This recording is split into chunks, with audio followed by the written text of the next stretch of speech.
Hi. Good evening, Richard Walsh. Great to have you here with us in our event and our seminar. Let me tell you, I'm Pedro from the organizing committee, and I was preparing your presentation, these past days, and really doing my homework, How am I going to introduce Richard Walsh to this audience here? But to my surprise, this job has already been done. You wouldn't believe it, yesterday. Very early on, when Marco Caracciolo gave his presentation, he talked about your work. And then later on, in another presentation, you were commented again, and in detail, So actually, I don't have to introduce you anymore. These people already know you. And it's a very special crowd. I don't know, not for you perhaps, but I'm from literature myself, but it's not always that I have, I'm among this kind of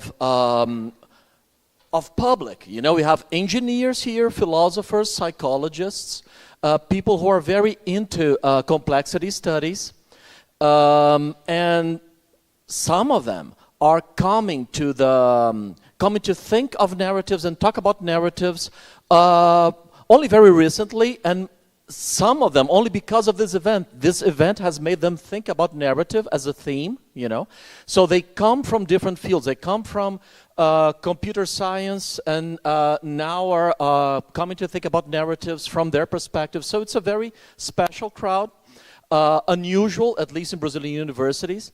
And I think you'll have a great contribution to our conversation, and we're very, very happy to have you with us, So I don't think I need to introduce him anymore. This is the man. This is Richard Walsh, and great to have you here. Thank you very much. So I give you the word. Thank you very much. Much appreciated. And thank you for the invitation to speak to you today. So my talk is titled Narrative Theory and Cognition. I'm a narrative theorist from a literary background who was first interested in the very sophisticated forms of narrative found in the novel.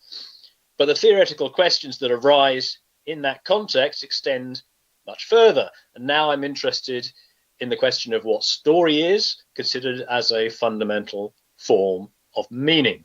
Narrative in this light is a mode of sense-making, the rudiments of which are fundamental to how we think. So what I want to do is set out for you a view from the field of narrative theory of what it might mean to speak of narrative cognition. I'm going to present the topic under 4 headings. First, I'll broach the idea of a cognitive sense of story. Then I'll address the cognitive benefit of basic story form. And thirdly, I'll discuss the inherent constraints of narrative sense-making. And finally, I'll sketch out the principles of continuity between basic narrative cognition, and narrative culture. So first of all, the cognitive sense of story. Story is obviously a much bigger category than the novel.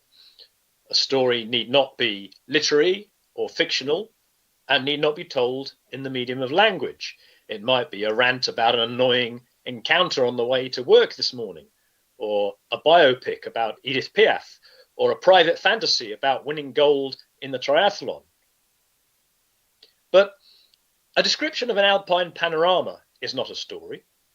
An argument in favour of economic interventionism is not a story, nor is a shopping list or a review of the symptoms of type 2 diabetes. What they lack is a formal relation to temporal experience, to change, or more broadly, to events. A story, just by virtue of being a story, is about temporal experience. Although all of life is inherently temporal, unless the temporality of experience is addressed, there is no story.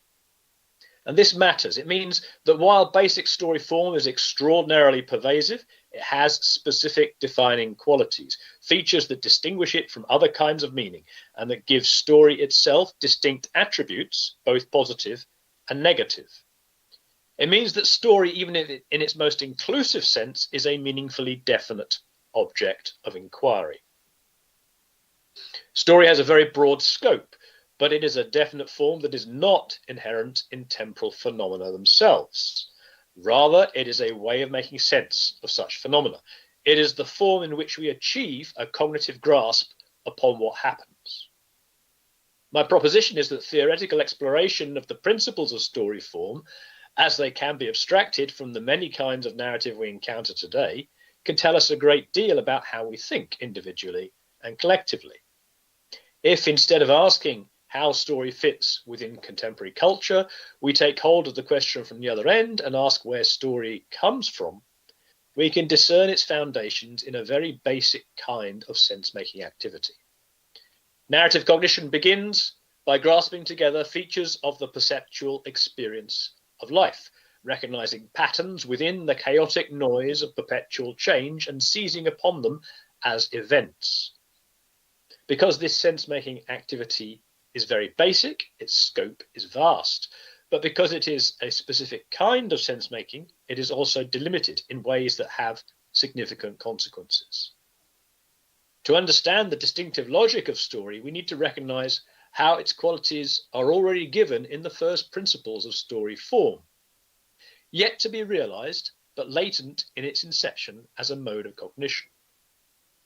The consequences of our fundamental cognitive investment in narrative are both constraining and enabling, inextricably so, and it is this base level that defines the possibilities of the sense of story and of stories, for both good and ill.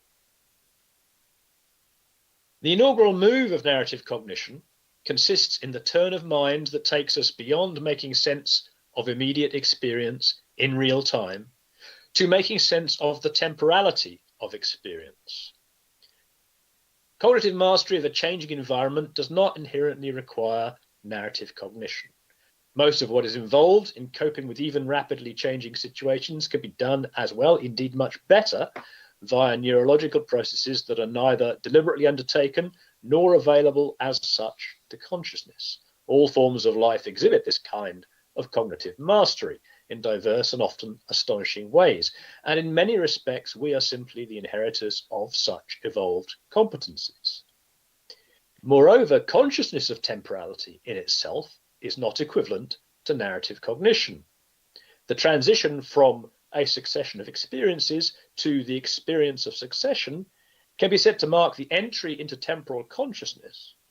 But in order to isolate narrative cognition, we need a further distinction between awareness of temporality and attention to it. The temporality manifest to consciousness in the experience of succession only acquires narrative form in the reflexive turn of attention upon temporal succession itself, an attention that is necessarily selective and bounded by criteria of cognitive relevance. Experience here can be characterized as the cognitive subject's engagement with a material or social environment, or indeed with the subject's own body in interoception. Experience occurs in time, of course, but the immediacy of the experiential encounter does not encompass its own temporal dimension.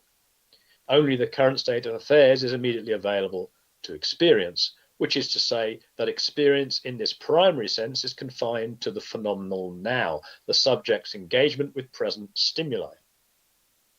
What is past is no longer present, and what is to come is not present yet. Although the now is constantly changing, it has no experiential temporality of its own. This lack of temporality is not an ideal abstraction, as if the now were an infinitesimal slice of time between the past and the future. It has measurable temporal scope. The limits of the now are set by physiological and neurological constraints, which vary in scope not only between species, but also between kinds of experience. Our capacity for the resolution of temporal detail varies even between aspects of visual perception. For example, we do not need to make sense of the relation between adjacent frames of a projected celluloid film because we cannot perceive them separately. A rate of 24 frames per second is too fast for a difference to be perceptible between the continuity of the film's action and the sequential still images that record it. The flicker between light and dark as each frame passes, however, is clearly perceptible at that rate. So the design of early film projectors soon incorporated a shutter to interrupt the projection of each image, effectively displaying it twice. The frame rate remained the same, but the flicker rate was now twice as high and fast enough to be almost unnoticed by audiences. Such variations in the temporal resolution associated with aspects of perception partly determine the effective duration of the phenomenal now. It is also constrained by the neurological demands of processing various kinds of stimuli in quick succession, a limit known as the attentional blink. The empirical limits on human temporal resolution are set not only by our perceptual faculties, but also by contextual features of the experience concerned, the nature of the situation and the kind of attention paid to it. For experience in time to become experience of time, or more exactly, experience of the temporality of experience, a dislocation of cognitive perspective must take place. Narrative cognition begins when the experiencing subject's attention shifts from direct engagement with changing sensory stimuli to an engagement with those stimuli as perceptually apprehended. In other words, narrative cognition seizes upon the latent semiotic capacity of perception, the respect in which percepts are signs. Semiotics conventionally distinguishes between the symbolic, iconic, and indexical functions of signs, a classification established since the foundational work of C.S. Peirce in the late 19th century. Symbolic signs function within sign systems, which is to say languages in a broad sense. Iconic signs function by virtue of resemblance and are therefore grounded in perception. Indexical signs depend upon direct contiguity and so are tied not just to perception, but to the empirical environment itself. The indexical function of signs is inherent in any form of cognition. But here we're concerned with the transition from an indexical function to an iconic function, which frees the sign from its immediate empirical grounding and realizes its potential as an object of attention and conceptual manipulation in its own right. With this transition, sensory experience becomes available as a medium of cognitive sense in what is now a semiotic environment. The emergence of narrative cognition is a case of such a transition. Experience in time is primed for the perspectival shift involved because it is concerned with change, which involves difference. An experiencing subject coping with a dynamic environment needs to register what is most salient at any moment, and what is new is always potentially salient. A dark shape looms from the right. A figure appears in the distance. The room falls silent. Anything registered as new, however, is only new relative to a previous state of affairs. So the basis upon which the new secures attention, even in its immediacy, already tacitly assumes change and a temporal dimension.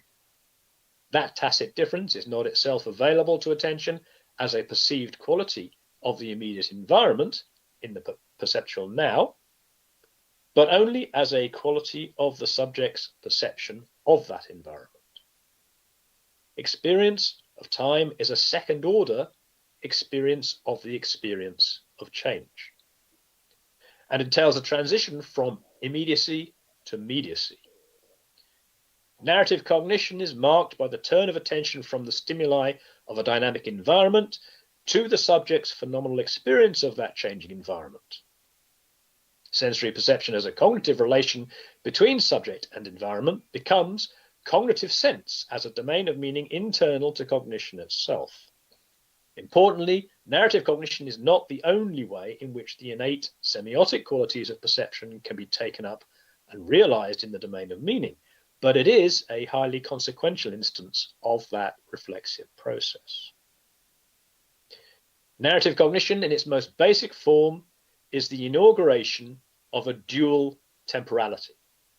Cognition occurs in time, and when that temporality itself becomes the object of cognition, the cognition of time itself occurs in time. Dual temporality has long been considered a definitional feature of narrative, though usually with reference to a much more restricted sense of the scope of narrative, understood as the report of a sequence of events in an instance of storytelling or narration, as for example when Edward Gibbon in the 18th century narrates the decline and fall of the Roman Empire, or when Charlotte Bronte's character Lucy Snow in Villette narrates in retrospect the events of her own early womanhood. The two temporalities of narrative are generally understood as the time of the telling and the time of the told. That is, the time in which the narration of the story unfolds and the time in which the narrated events occur. Narratological discussion often emphasizes the ways it is possible to manipulate the relation between these two times, as when, for example, to take a film instance, in the training montage in Rocky, or in fact in pretty much any of the Rocky films. That training montage narrates in abbreviated form the whole repetitive process of our hero's preparation for the big fight. In developed cultural forms of narrative, the relation between the times of the telling and the times and the told can be exploited with considerable sophistication. At the foundational level we're considering here, dual temporality defines the bare possibility of narrative cognition. It inaugurates a division between the immediacy of experience in time and a reflexive attention to the temporality of that experience. Experience necessarily has temporal extension, and that implicit temporality is manifest in the experiencing subject's negotiation of change in a dynamic environment. Experience, in this sense, is common to every agent of cognition, which is to say every organism engaged with an environment. The temporality of this immediate experiential perspective is only implicit, however. It's not cognitively realized as temporal experience, as the time of the told, except in the reflective turn of the subject's attention upon that unfolding experiential perspective itself. This turn of attention establishes a second perspective, i.e., the time of the telling. At one remove from experiential immediacy, the temporality of experience is articulated from this second perspective, which also necessarily has a temporal extension of its own. Just as with immediate experience, however, this temporality of its own is only implicit. As with that immediate perspective, such implicit temporality is available to attention and may achieve cognitive realization as the focus of a further reflexive turn from a third perspective with its own implicit temporality. The foundational move of narrative cognition has an intrinsic recursive potential. Once narrative cognition is underway, it has the capacity to become a runaway engine of sense-making, limited only by the practical economy of the subject's finite cognitive resources and situated cognitive needs. The dual temporality of narrative form is what distinguishes narrative cognition from cognition in general. Narrative cognition makes sense in time of time.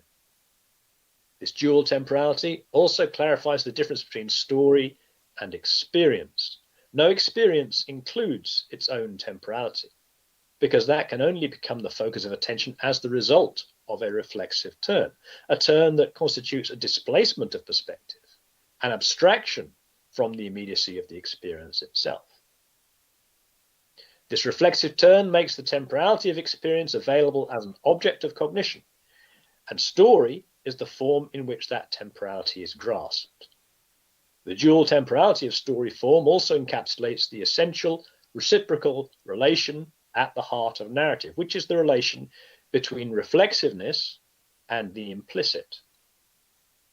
The interaction between these two features of narrative cognition is a feedback loop, but it is far from any austere or ideal conception of such a form.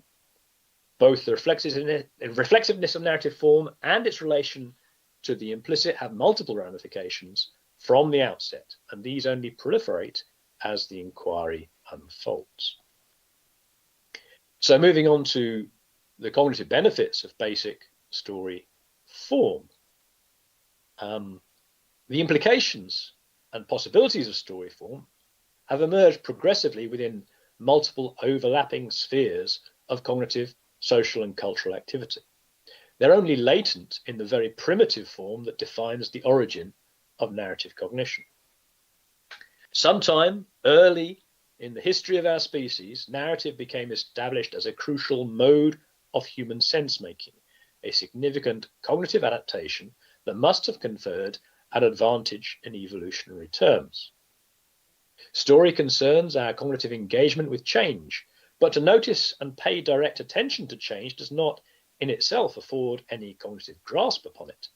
And on the face of it, the experience of attending to temporal experience is no more readily intelligible than temporal experience itself. Narrative cognition introduces a new possibility, however, which is the ability to apprehend temporal wholes, to recognize patterns in the way things change, and so to conceive recurrent kinds of temporal unit, grasped in the form of events. The discrete unity of an event is a cognitive construct, a manifestation of the selective attention intrinsic to the situated and relevance-bound nature of cognitive acts. While the ability to construe events may bring with it significant cognitive gains, whatever purchase it affords upon temporal experience can only be provisional because there is an inherent tension between the conceptual unity of a pattern and the fluidity of change. The reflexive turn of narrative, by abstracting from experiential immediacy, brings us a significant cognitive gain because it allows for a different relation to the phenomena concerned, a conceptual and manipulable sense-making relation. The difference itself provides for the cognitive value of the pattern by establishing a conceptual stance towards the changing environment. So, for example, the burly man brandishing a club and striding towards me may be hailing or threatening. It's too soon to know. I could wait and see, reacting in real time to the emerging situation. Or I could interpret some plausible signs of hostile intent in his approach as the early stages of an all too familiar trajectory of escalating violence. Such a recognition gives me the opportunity to leave the scene with relative composure rather than in panicked flight. The adequacy or aptness of our cognitive modeling of our environment is measured against pragmatic criteria then.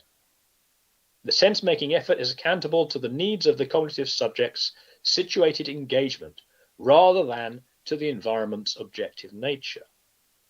Cognition is relational, and the measure of cognitive success in any context is the extent to which the sense-making effort enables a satisfactory negotiation between some measure of the subject's interests and the reality of the situation.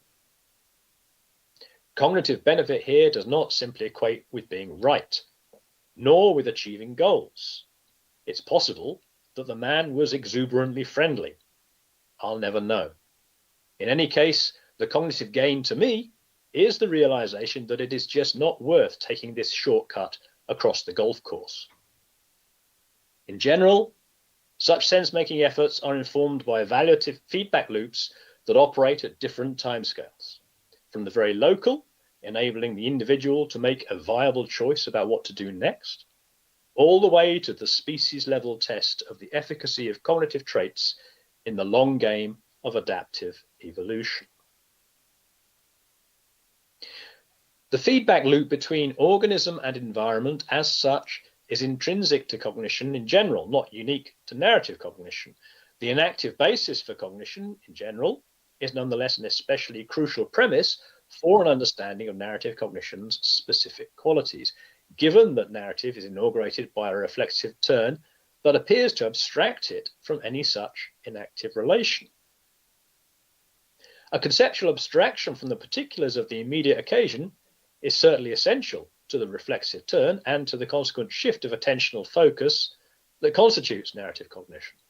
Only such a move makes change available to the cognizing subject as temporal form, and that is what establishes the semiotic domain within which it is possible to conceive of the temporal patterns and units, the kinds of process and event that make narrative sense of a particular experience.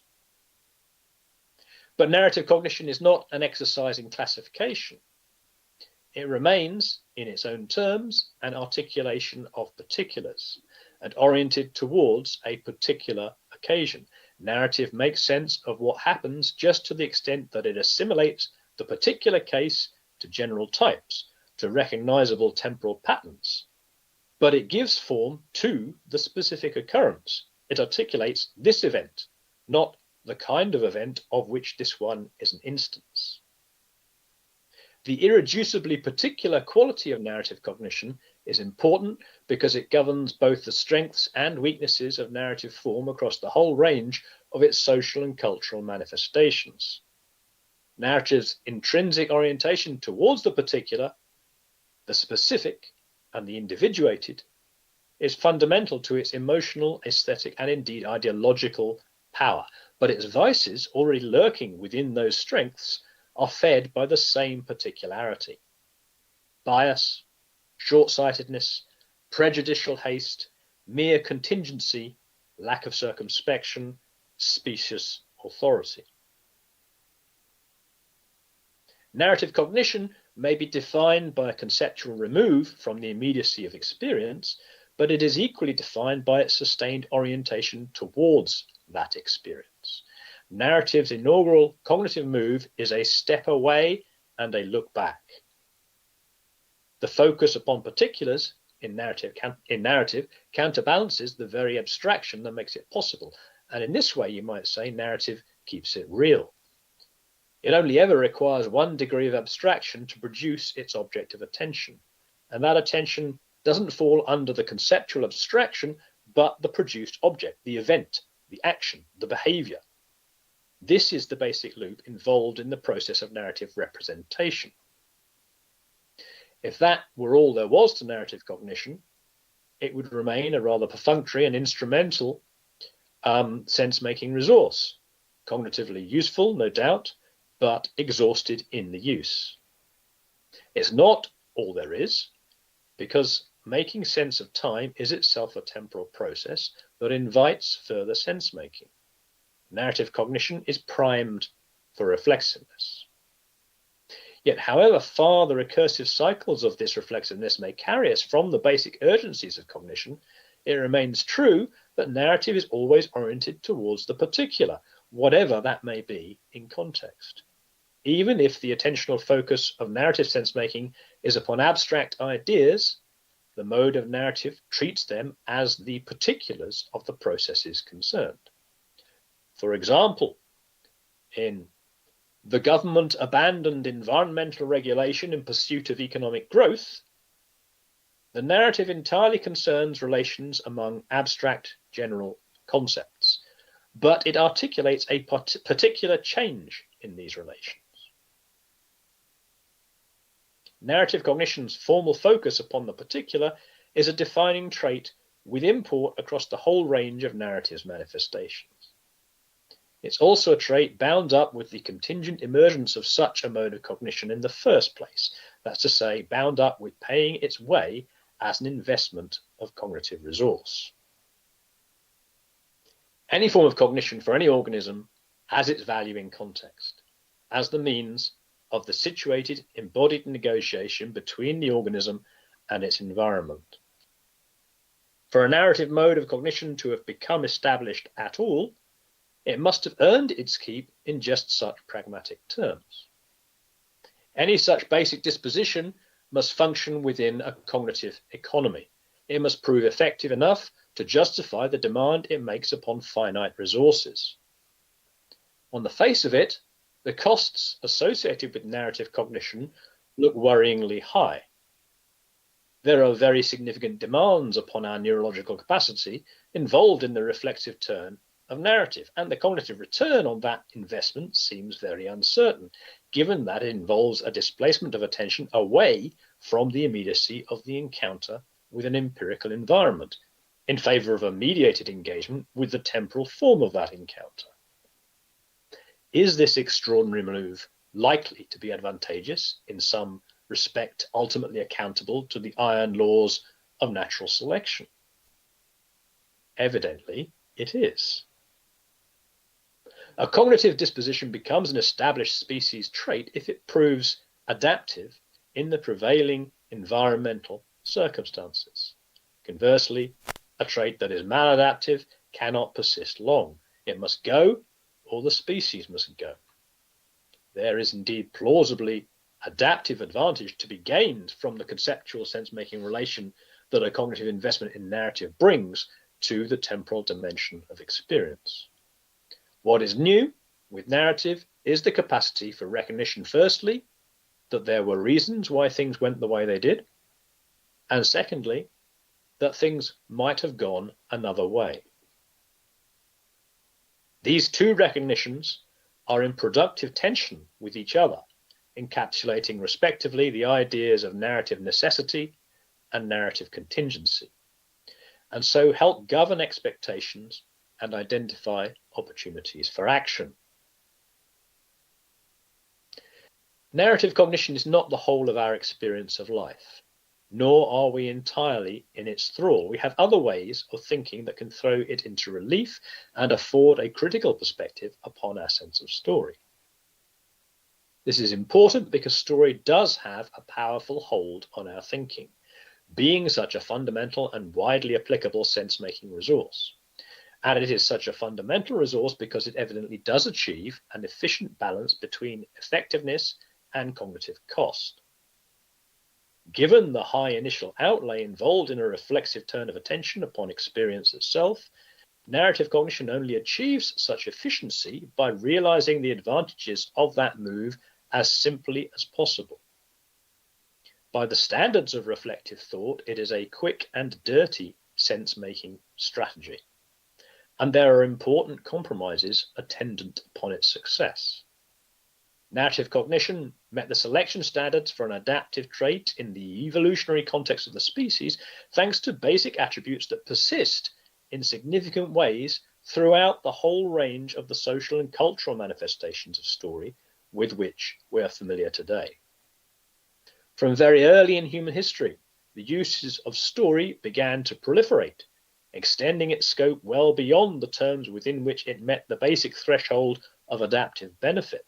And today that criterion seems remote in comparison with more present urgencies. In manifold ways, narrative is caught up in negotiations of meaning and value in every sphere of modern life. Matters of politics, of social values, of education, of emotional and psychological well-being are not necessarily best served by the same cognitive resources that won out in an evolutionary context. Yet with some important qualifications, that is the core of what we have and use ubiquitously in narrative. So this leads me on, thirdly, to the constraints of narrative sense-making. The sense afforded by story as a mode of cognition is in the first instance oriented towards effective negotiation with the immediate environment, and so is closely aligned with the priorities dictated by that embedded situation. One of the most fundamental and consequential features of basic narrative form is that its connective logic is sequential. It is characterized by a highly selective attentional focus upon a singular action, a single line of development, stripped out from all the ambient manifestations of change available to cognition in any given context. This highly reductive principle is a great strength of narrative cognition. Its close adhesion to the present specific concerns of the cognitive subject gives it optimal relevance, maximizing the cognitive benefit for the processing effort involved. At the same time, however, such selective attention involves ignoring a great deal, and it sets up an artificial boundary between features of the changing situation that are integral to the narrative sequence and features that are not. Every act of narrative sense-making traces a selective temporal pattern, and only some relations between phenomena and certain kinds of relations will fit any such pattern. The sequential development that narrative privileges is a formal feature of the pattern, not an intrinsic feature of the sorry, I lost a place.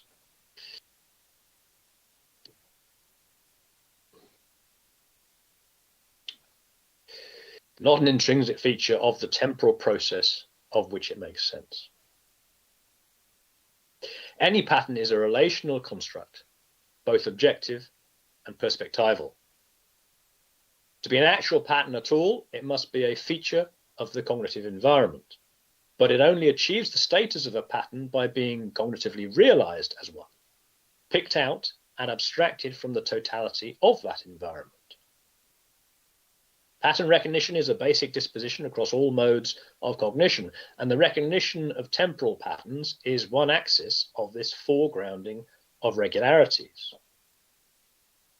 The original test of story as a sense-making strategy was not, of course, that it produced an ultimately true representation of the encountered temporal process. It was that it proved on balance sufficiently effective to be reinforced by natural selection. It was an apt sense-making strategy with respect to specific cognitive concerns, and so only accountable within those restricted horizons. A narrative mode of sense-making established its place in human cognition because it worked as a pragmatic approach to negotiating the kinds of environment that crucially mattered at key points in the emergence of the species, enabling the individuals concerned to thrive in a way that was favorable to the perpetuation of their genetic signature.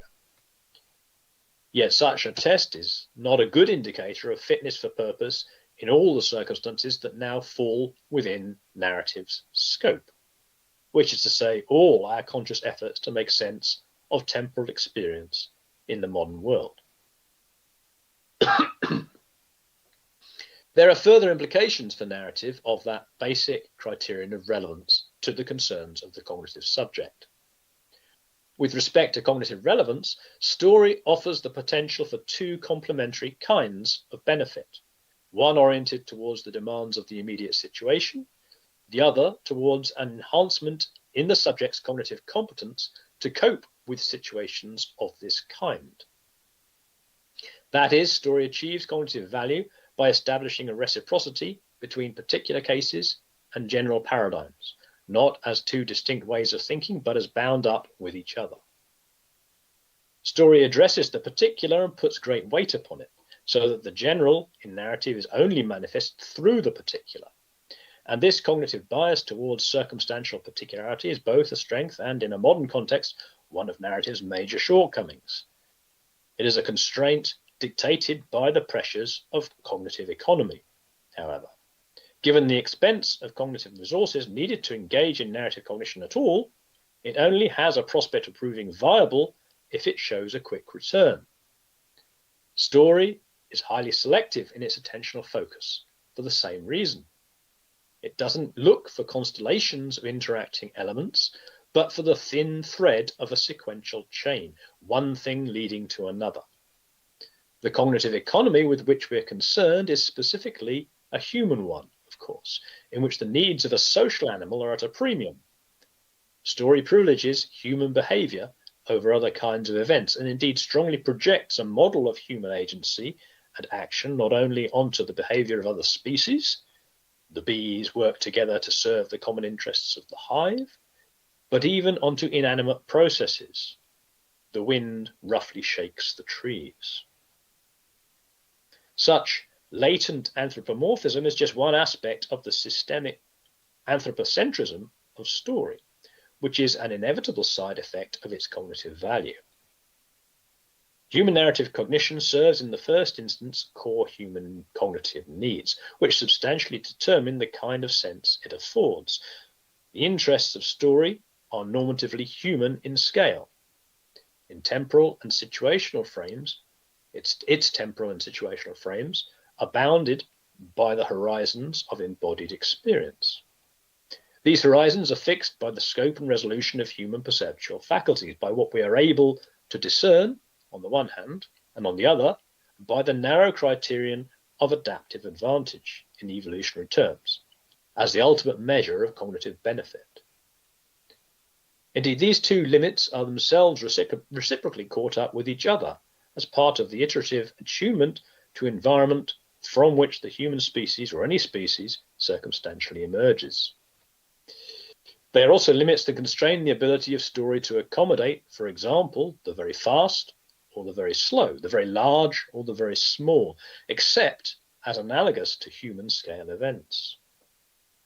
The horizons of narrative cognition are also attentional, not just because there are limits upon our cognitive capacity to pursue all the possible inferences from even the most basic narrative premises, but also because, as situated cognitive acts, efforts of narrative sense-making are strongly impelled towards addressing the topic in hand and can accommodate centrifugal connections only to the extent that they can readily turn back to bear upon that topic.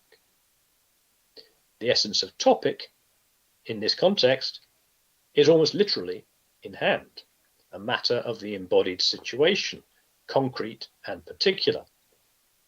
An intentional orientation towards the subject's empirical environment is ingrained in stories' adherence to particulars, but also in the way narrative cognition endlessly conflates aspects of story form with qualities of the represented events themselves. The most obvious of conflations takes the form of unguarded assumptions about causes and effects, but in fact the same habituation to story underlies our common sense assumptions about causality as such. As a semiotic form, story is also constrained by the affordances of its media, which is to say, in the first instance, the human senses, primarily sight and hearing, treated as iconic media of mental representation. While language releases story from some of those limitations, encumbering it with others at the same time, the mode of narrative still bears the legacy of its iconic origins, which become more serious constraints the further our usage of story strays from the domain of embodied experience. The urgency of the cognitive demand that sense-making pays off, that it secures an end, is manifest at every level of story form, in its orientation towards resolution. From the definite form of an event to the ending that marks a narrative whole, story is oriented towards forms of closure that impose a usable finitude upon the endless flux of time. The orientation towards projected closure that pervades story at every moment and sustains the expectation of relevance, of point, is closely aligned with its basic cognitive value as an instrument of planning and the pursuit of goals. This orientation towards the end is another feature of story form that is pervasively attributed to temporal phenomena themselves, in the guise of convictions about teleology or final causes which determine what precedes them. The formal qualities of story address cognitive relevance criteria inherent in the negotiation between organisms and their environment, and in doing so, they establish narrative's essential perspectivalism. Perspective is a protean concept with currency in specific senses in every domain of the discussion of story, at every level of its elaboration, from the rudimentary process of narrative sense-making to the literary tour de force.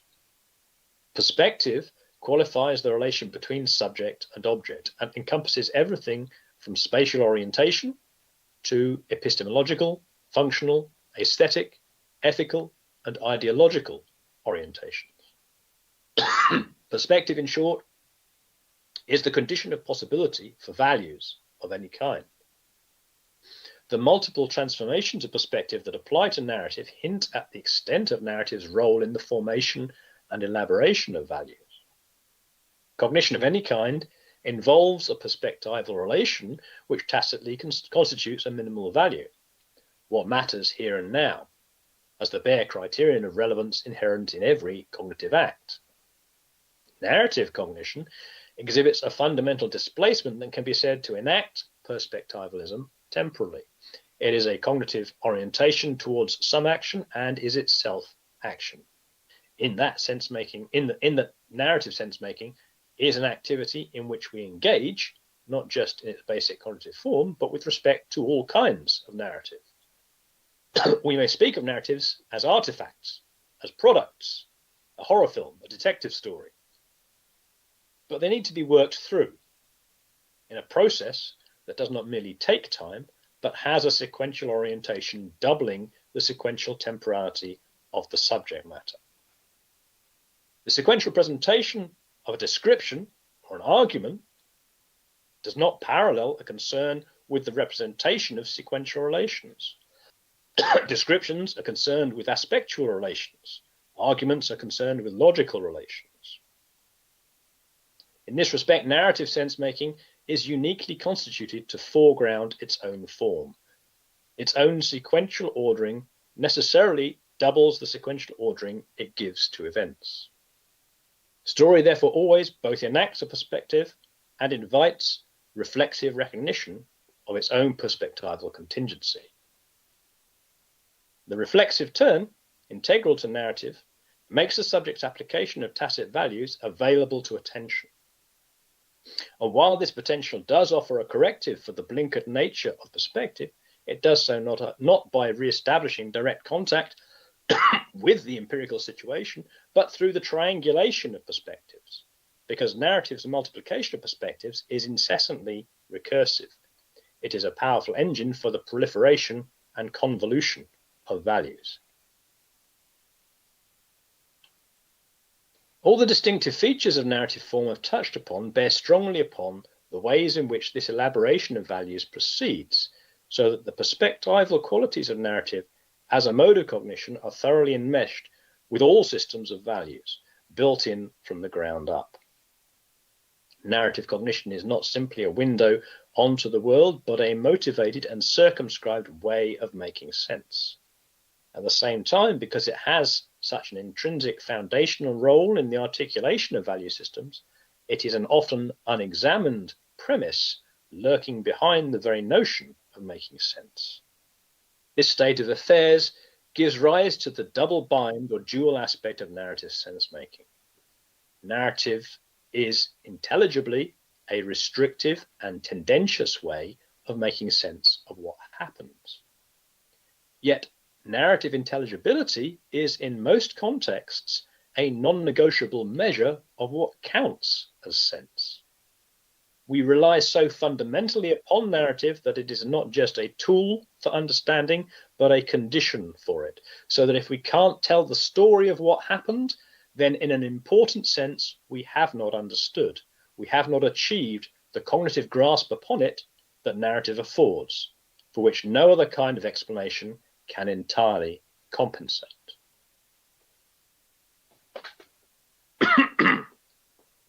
So, finally, from narrative cognition to narrative culture.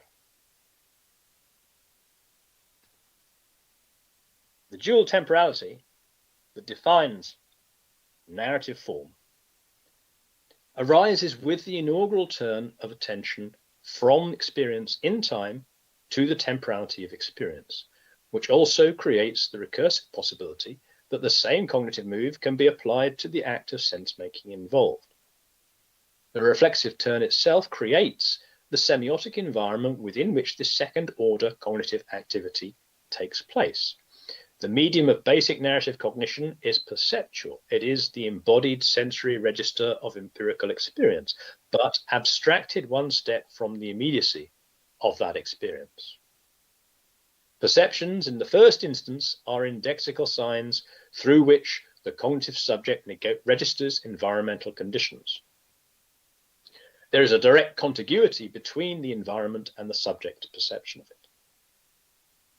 Narrative cognition, as a specific way of stepping back from experience in time, goes a step further by treating the indexical signs of perception as iconic signs. That is, sensory experience is no longer merely the channel of engagement between cognitive subject and environment, but a medium that is itself available to attention. Iconic signs function both as representations of an external environment and as objects of cognitive engagement that constitute a semiotic environment internal to cognitive processing. Cognitive engagement with this semiotic environment is conceptual, in that it is sense-making within the domain of signs. So, you return home in a disturbed state of mind, having just been ignored on the street by someone you know. Was this a snub? If so, you will spend the rest of the evening agonizing about the possible reasons for it. But first, what actually happened? You passed each other in the crowd, though your eyes did not meet, and he walked on without pause or acknowledgement. That was the event as apprehended, a cluster of visual, proprioceptive and interoceptive perceptions grasped together into a significant temporal whole. Now you review the event, scrutinizing your own construction of it.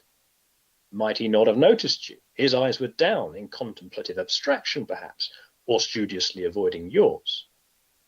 Did his behavior seem self-conscious? Then again, how early did you notice him?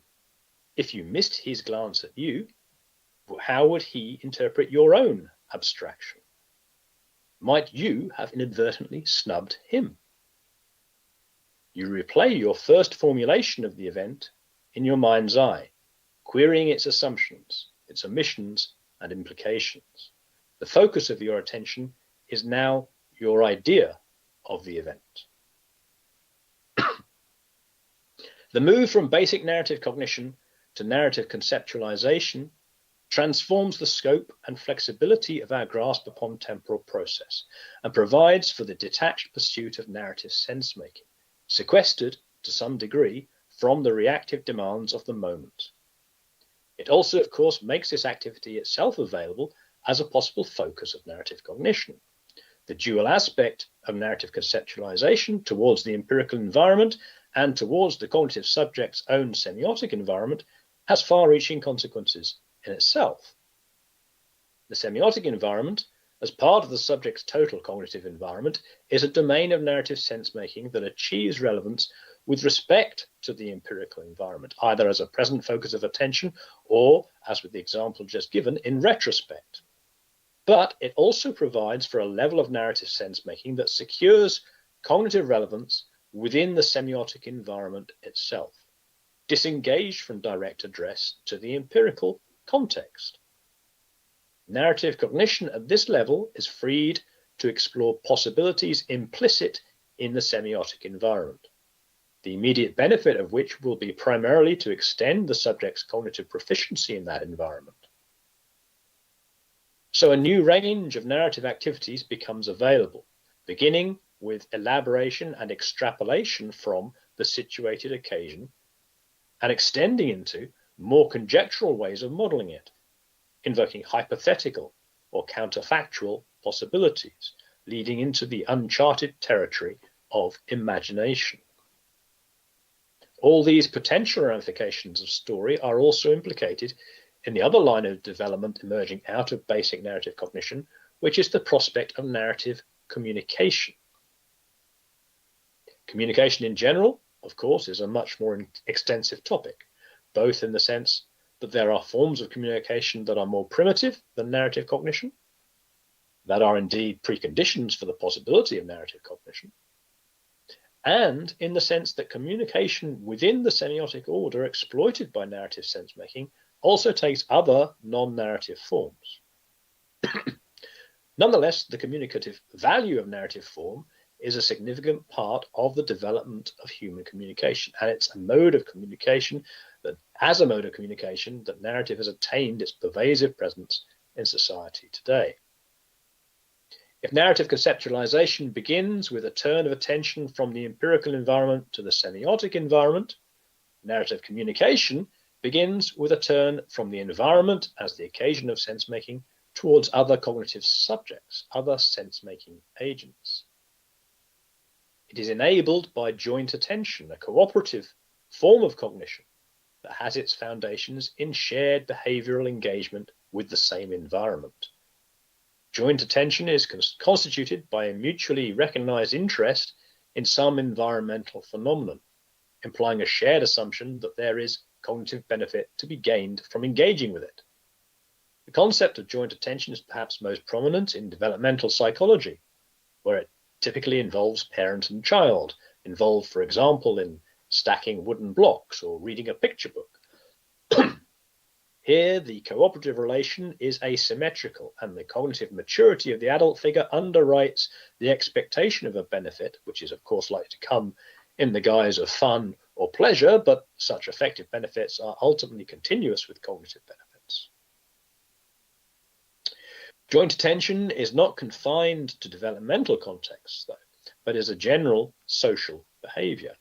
The mutual cognitive environment it establishes and the expectation of cooperative cognitive benefit are the conditions of possibility for communication. Communication is a manifest intervention in a mutual cognitive environment. This is ostensive behavior, or in its most basic forms, performative behavior. We can distinguish it from display behavior, a broader category of communication common to many species, to the extent that it assumes an equivalence between the communicator's own sense-making process and that of the recipient, a reciprocal assumption that provides for both the communicative intent and its intelligibility in terms of communicative relevance. The situation of joint attention prompts a turn from behavior addressing the environment to behavior addressing the cognitive attention of others. And because narrative cognition has a specific concern with behavior, it is integral to this transformation. The innate reflexive potential of story makes readily available the prospect that the ostensive behavior is not merely narratively intelligible as behavior, but as ostensively narrative. Once a situated basis for ostensively narrative behavior is established, furthermore, the opportunity arises for the combination of this communicative turn with the conceptual turn just discussed. The mutual empirical environment can be supplanted by a mutual semiotic environment. The basis for communication is no longer a shared relation to the situation, but a shared relation to a repertoire of sense-making resources. Communication is liberated from engagement with the immediate context, and so the communicative point can be retrospective, prospective, wishful, deceptive, creative. If the available means of expression remain iconic and performative, such communicative possibilities are still tightly circumscribed and closely tied to the occasion, but an explosion of possibilities follows with the advent of language. The importance of language to narrative has to do, firstly, with the vast extension of scope that a symbolic medium affords to narrative sense-making, and in that sense, it has to do with the consolidation of narrative's cognitive and cultural power. Secondly, though, the importance of language for narrative cognition derives from the structural complexity it brings to the semiotic activity, and the ways in which that complexity has facilitated a progressive refinement and sophistication of the capabilities of narrative form. Finally, one more turn becomes available as storytelling practices become established within a social group, which is the beginning of a dialogue between the articulation of any particular story and the established forms of a narrative culture. Storytelling practices establish conventions, genres, traditions, and to the extent that a society's stories are told and preserved in material media, the legacy of storytelling is preserved in canons of specific, culturally significant narratives. Technologies of storytelling are crucial to the persistence of narrative cultures and also give rise to further ramifications of story according to the potential latent in their media as distinct combinations of formal resources. Narrative cultures accommodate historical change in narrative form itself, change that is always caught up within the ebb and flow of larger social and ideological interests, and which also exhibits the continual tension between the conservative and transformative forces intrinsic to narrative form itself. Any given story draws upon and contributes to the currency of multiple systems of narrative meaning within the social formation concerned, which may be anything from a family to an entire civilization. Narrative cultures can be specific to a tribe, ethnic group, religion, occupation, academic discipline, subculture, or nation, any of which may overlap with each other. Within any social frame, there will also be multiple aspects of narrative culture informing the functions of narrative for the group, informing how it understands its past, how it articulates collective fears and desires, how it confronts current events, how it finds pleasure in stories. It is at this cultural level that stories participate centrally in the articulation, perpetuation, and contestation of values.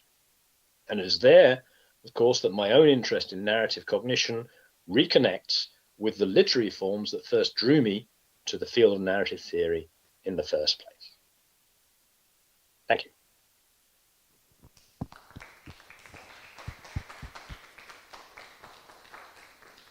Well, that was great. I mean, it's it was a huge, linking of layers. You showed so many ways in which narratives are fundamental to our experience. That was just mind-boggling. Well, we have time for questions. I would like to begin with one topic you haven't talked about, and which was raised some discussion yesterday. With all these possibilities you talked about, why is it that you think that narratives are not really fit for describing or explaining or dealing with complex phenomena in a scientific sense? If narratives can do so much, why not complexity? Well, tell us about it. I'm curious to hear.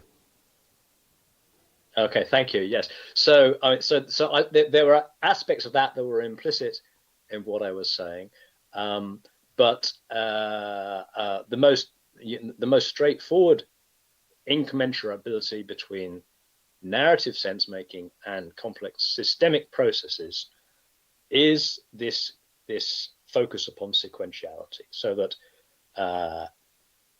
narrative logic demands a sequential organization in a way that systemic processes refute, so that it's the multiple reciprocal simultaneous interactions of a system that elude the reductive logic that narrative seeks to impose upon change, even while, conversely, clearly, narrative is itself embedded in semiotic systems. That's to say that its own conditions of meaning are themselves, in fact, systemic. So there's a paradox in that. And that very paradox provides for the many ways in which narrative itself, in modern narrative culture, often very self-consciously, is complexified in the attempt to mitigate or transcend its inherent formal limitations. I'll have one more question. I mean, why do you think, and that can be, kind of speculative, but why are we talking about narratives so much in our current environment? You see, you're talking about stories and how stories permeate our political lives, for instance. But why are people talking so much about, in politics specifically, about narratives? I don't know, why has the word become so central to our political debate and our understanding of the current moods of society? What do you think about it? Okay, so I mean, I could begin an answer to that from the context of what I've just been talking about, which is complex systemic processes, right? Which are, of course, are everywhere in every in every aspect of the world around us, right? And if you think about that in the context of the challenges of science communication, you know, sort of the cliche, the cliched advice given to anybody trying to communicate difficult, complex material to a non-specialist audience is tell a story. Tell the story. And yet you're in a double bind immediately there, because if you tell a story, you are intrinsically misrepresenting the very thing you're trying to communicate. And so there's a tension between what you might very loosely call the complexities of modern life and the need for a cognitive grasp upon things that story affords. And it has reached a pitch, I think, in political contexts, especially where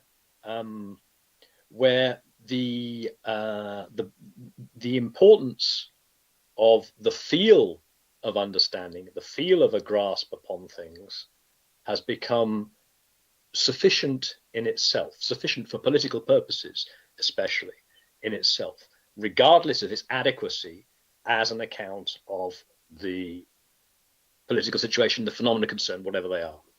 And that's populism, right? Yeah. Yeah, okay. Yeah, sure. Thank you very much for your talk. In the framework you presented, is there any place to something like deceiving narratives? I'm sorry, I didn't actually catch the question there. Can you? It doesn't work properly. I'm repeating. Thank you for your talk. In the framework on narrative theory you presented, is there any place for deceiving narratives? Thank you. Yeah, okay, yes. Yeah. So I made one gesture in that direction, but absolutely, of course, the the possibility of deception, of misrepresentation is a matter of, in the most basic sense, a matter of information, not specifically of narrative. But I think precisely because of the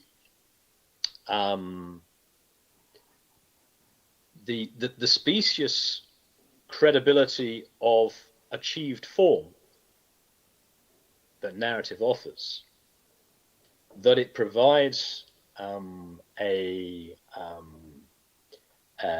authority to deception that goes beyond merely giving false information. Right? So in other words, you have what, in literary terms you would call verisimilitude, which is a formal quality achieved within the semiotic system through the rhetorical resources of narrative. Verisimilitude is a kind of a right-seeming form that is entirely independent of truth, of accountability to fact. It's very powerful for that reason.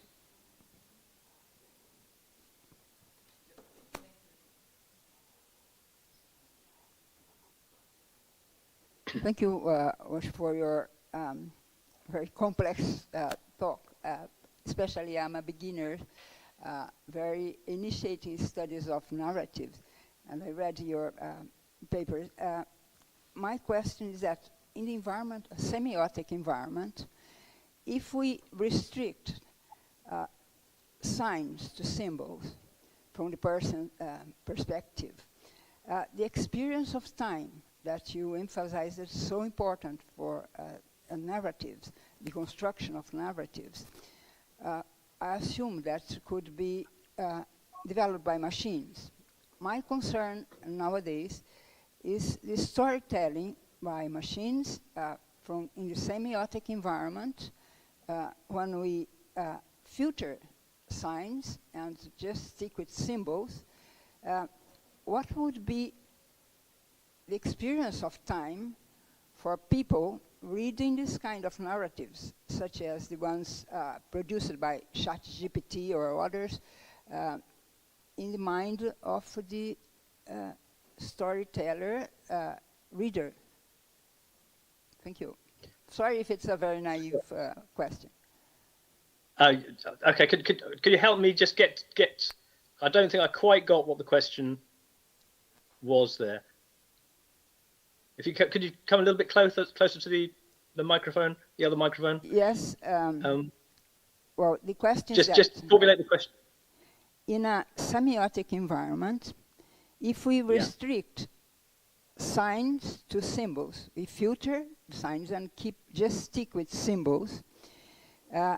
My question is that what could be the consequence of this restriction in a mechanical way with machines dealing with symbols, given that the experience of time you emphasize is such an important element for the understanding and construction of narratives, what could be the emergent, talking about from the complex systems perspective, the emergent consequence of machine dealing with this restriction of signs to symbols in a mechanical way in the production of narratives, such as the one we have now with ChatGPT or others, mechanically structured in the production of narratives?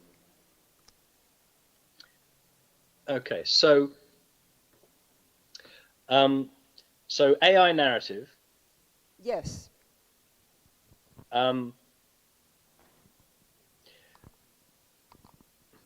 Maybe first of all, there's perhaps some clarification there. So I was using the distinction between indexical and iconic and symbolic signs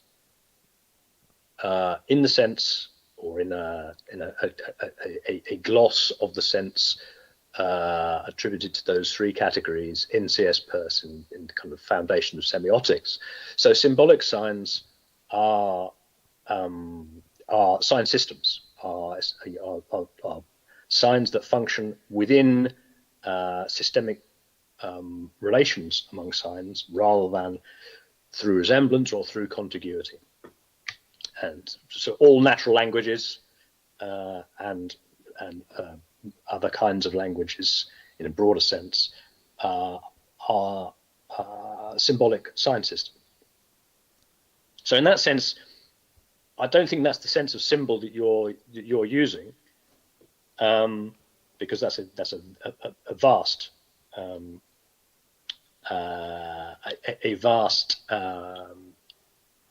spectrum of cases. But AI narrative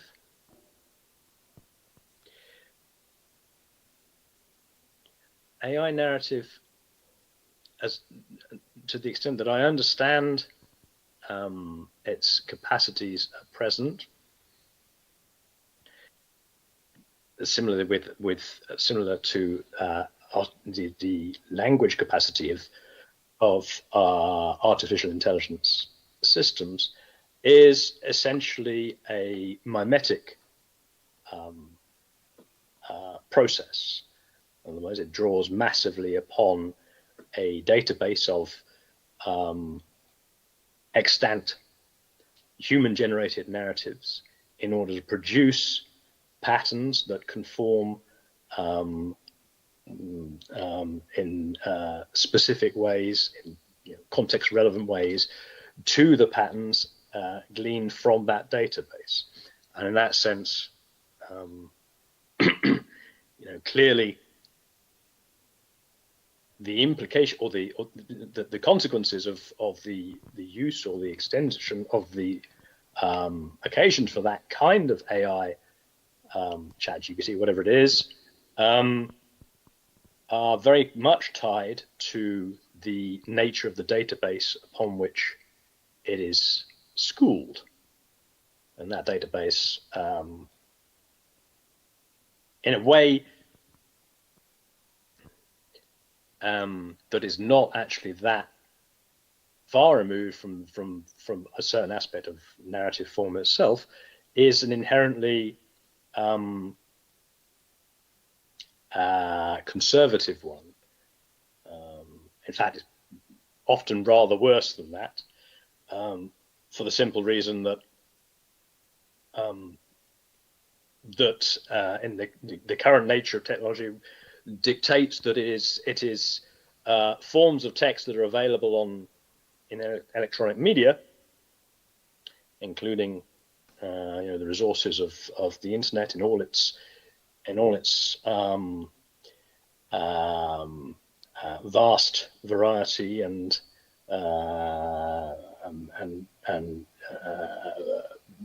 ugliness as well as beauty, that are the database from which these, or broadly speaking, the parameters of the database from which AI engines take their point of departure. That's already a skewed subset of the human discourse, or the human narrative discourse more specifically, in toto. But that's an aggravation of what is already true in terms of the conditions of intelligibility of any given narrative having to do necessarily with the way in which it does conform to paradigms that are inherited from prior narratives, which is what I mean by the intrinsic conservatism of narrative form. There's a counterbalance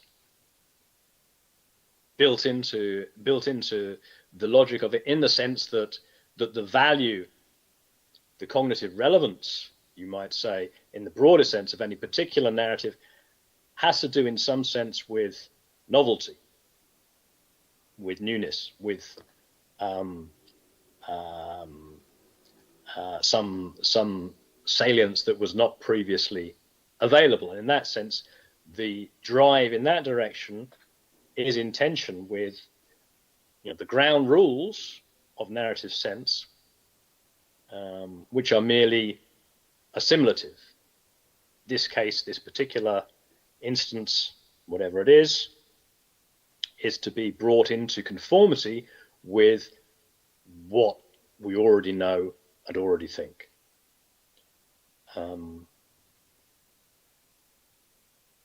So there's, on the one hand, part of the general problem of narrative has to do with the very strong conservative dimension to the authority of narrative form itself, and hence the authority of any particular narrative. But in AI narrative cases, that is aggravated, I think, to an extraordinary degree by the particular skewed nature of the database available to those forms of machine learning.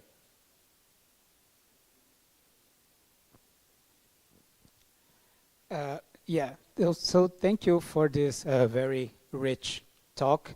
So there was something you said early on in the talk that stuck in my mind, and I kept thinking about it as you were talking. It's about the experience of time. So if I understood correctly, like you said, so experience of time is not just experience of change, but it's the experience of change, right?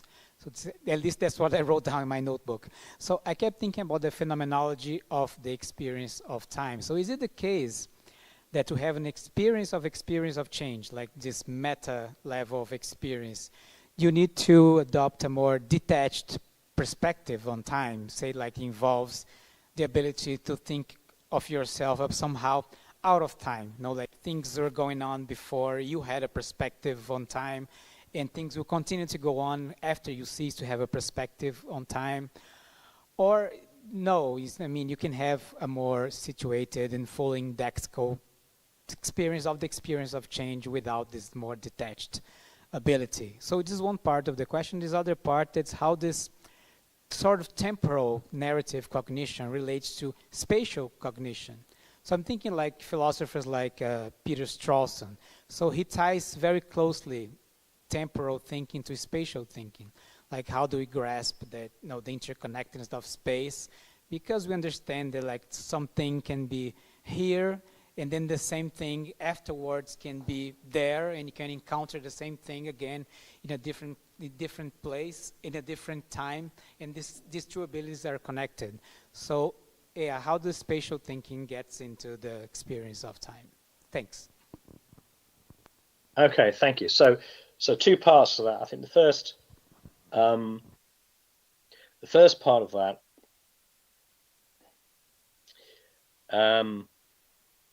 phenomenology.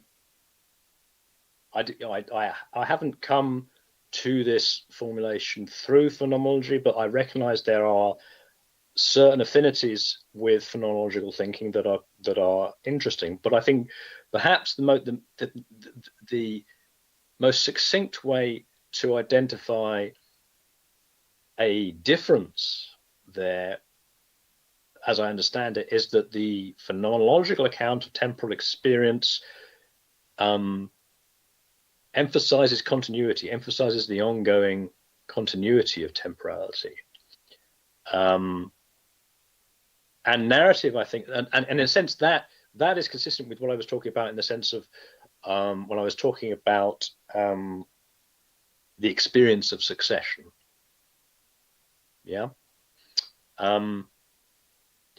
That's to say, awareness of temporality. What narrative does that's distinct from that and more specific than that is that it is concerned to segment, to grasp together units of meaningful temporality, meaningful wholes of temporality, which is an event minimally, but which is the arc of a narrative more generally, and which always is intrinsically oriented towards closure, towards a finitude that is which is entirely at odds with the continuity of temporal experience that the phenomenological perspective emphasizes. So in that sense, it's a significant degree removed from the mere awareness of temporality, and that removal is about a particular utility, cognitive utility, to be secured by articulating temporal experience in that way. So that's the first part of your question.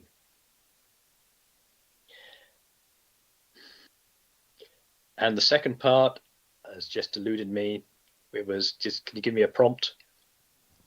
Yeah, about the relations between temporal thinking and spatial thinking, because spatial, yes, the spatial. Okay, yes, good, and again, Strawson. So within narrative theory, in general, there is actually to my mind, quite strange overemphasis upon the spatial dimension of narrative representation.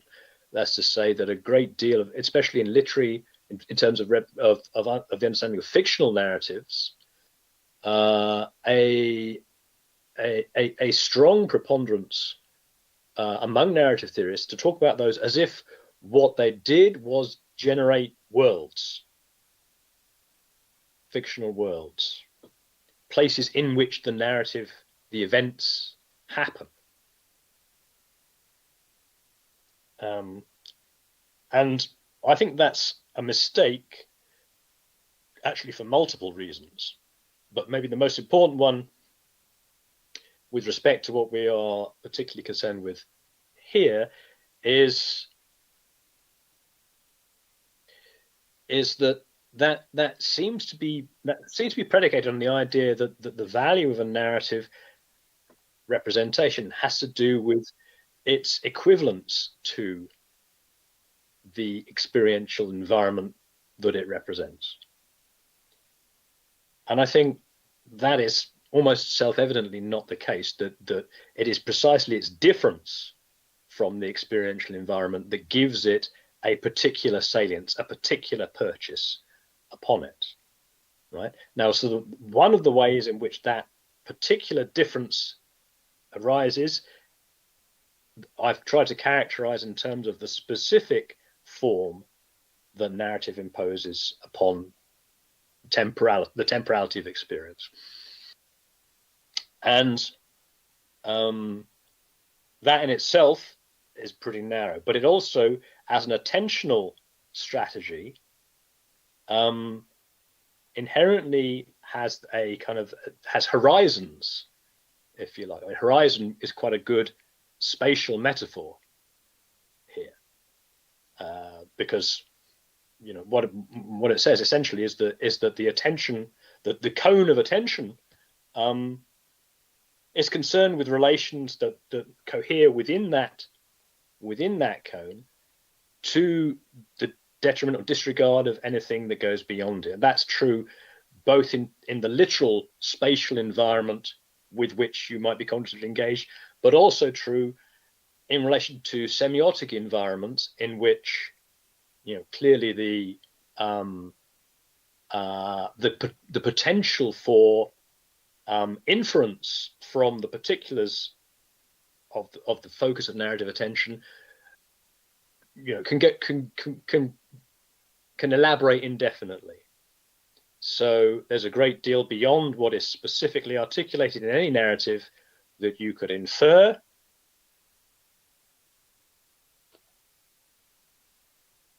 but certainly a very extensive spatial environment, to name just one dimension of the environment, beyond what is explicitly given. And my point there would be to say that inferential possibility is governed by an economy of cognitive relevance. That's to say that the cognitive value of the narrative is tightly constrained by its own particular logic, and will be enriched or clarified by a certain amount of inference beyond what is explicitly articulated. But very quickly that will become an extravagant and unrewarding excess of interpretive effort. Okay, so that the horizons of narrative are actually very narrow. And one of the ways in which, certainly in my own research, I found it helpful to think about this, I've done quite a lot of work on dreaming as a form of narrative, indeed a form of narrative imagination, narrative fiction. Okay, and the point about that view of what dreaming, episodic dreaming, is,